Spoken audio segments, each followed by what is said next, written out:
you guys? Welcome back to my channel. If you are new here, welcome. I'm Ashley. I'm a homeschooling mom with 8 kiddos ranging from almost 15 down to 9 months.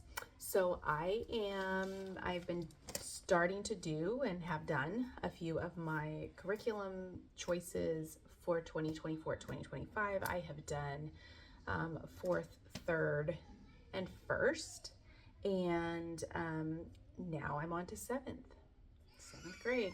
That is for my 2nd kiddo. She had kindergarten in public school, and then she did, well, prior to that, she did like a kinder bridge program. So that's where she learned to read and all of that. So she is a late summer, so she could technically have been in 8th grade, but no. So we are going into 7th grade. So let me go over what we are doing with her. We have sat down and talked about and made sure that these are the things that we want to do. And so those that we are trying, we'll kind of see how that goes. But I think we're set on what we're going to at least try and order and do for this coming year. So I will start with math, the good and the beautiful math. We have gone back and forth with math for her. This past year, we have been using BJU Press. And was it BJU Press or Masterbooks? BJU Press. Yes. Guys, I get so mixed up sometimes on, I know what we're teaching, but I'm like, what curriculum is this? I don't even know because I have so many of them. We looked online and we looked at the samples for 7th grade or level 7. And we decided that we are going to do the good and the beautiful for math. She has done math with them before and felt like it was a lot of just extra stuff. But I think knowing that she doesn't have to do every single problem, and we can eliminate some stuff if need be, I think she's more comfortable with that. So that is what we are going to do for her for math, the level 7. I do not use that one yet. And so when I get that in, I will do a flip through for you. We are going to continue doing master books for language arts. We are going to do level 7 or grade 7.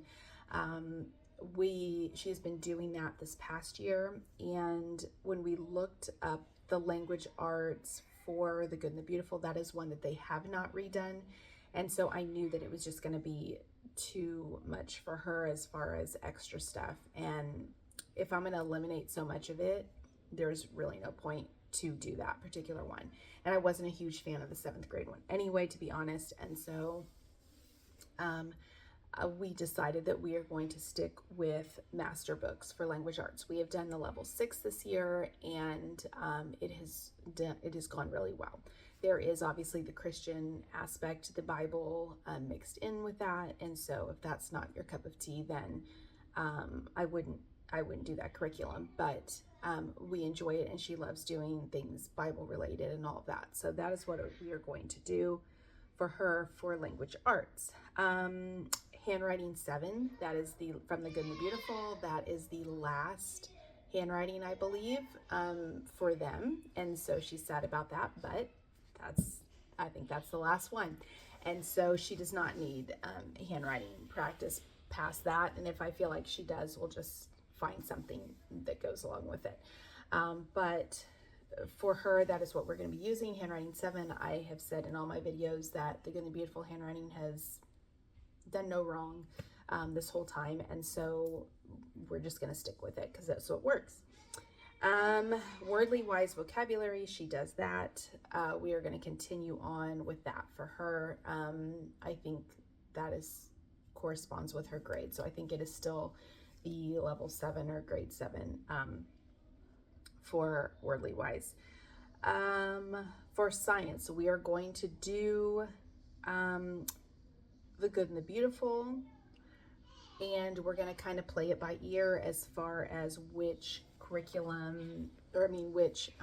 topics we do first. We had tried that last year, and I wanted it to be something that she was interested in. And so just general science where it's like, this is a beaker and this is a this and this is, I mean, it's just like, I just want to do, at this point, I'm at that point in my homeschooling journey where I'm like, if I'm not grading it and it's not counting towards a transcript, do whatever the heck you want, kind of thing.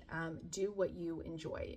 We're not going to, I look at the local ISD website for some guidance in a way as far as what they are typically learning in that grade, but as far as the curriculum piece, I just kind of tell them, especially in science and history, at this point, at this age, do what you are interested in doing, because that's really what matters right now.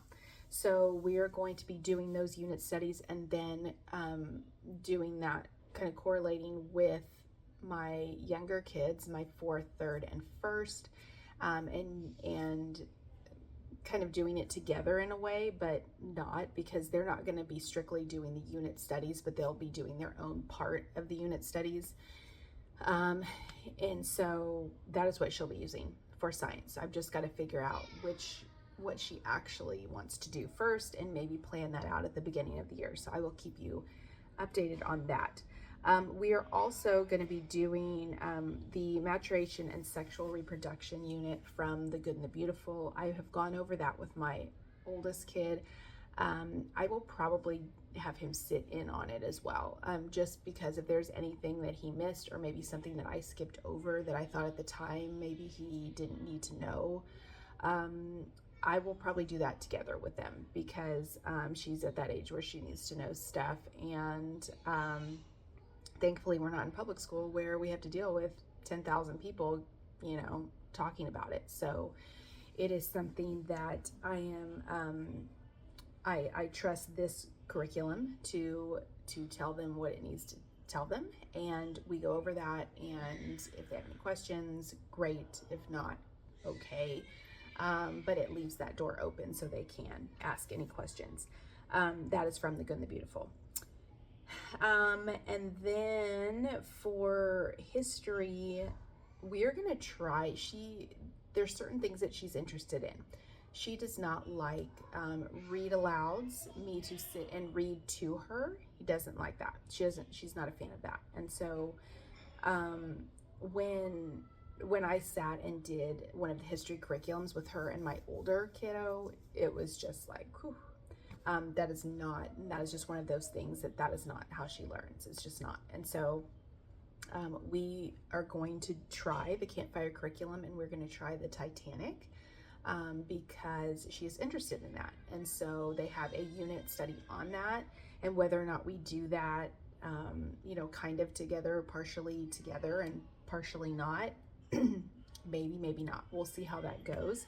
But I think we are going to do that. I'm also going to dive into the not consumed again. I have the sibling one that we ended up not finishing. I forget what it's called, My Brother's Keeper or something.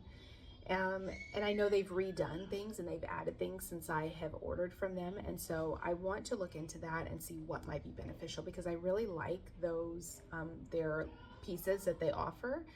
And it's just kind of on the side thing that whether or not there's things that your kids just need to work on, or, as siblings or as kids or whatever. And I think it's important to, when I look at what they offer, to go over those things with them. So I want to do that, and do that together with, depending on my older kid or not. And so it'll just kind of depend on what we decide to use from them. So that is what we are using for my 7th grader. Like I said, we sat down and went over it before I made this list, and before we kind of narrowed it down. And so that's what we're doing. So if you have any questions, let me know down below, and I will see you guys next time. Take care.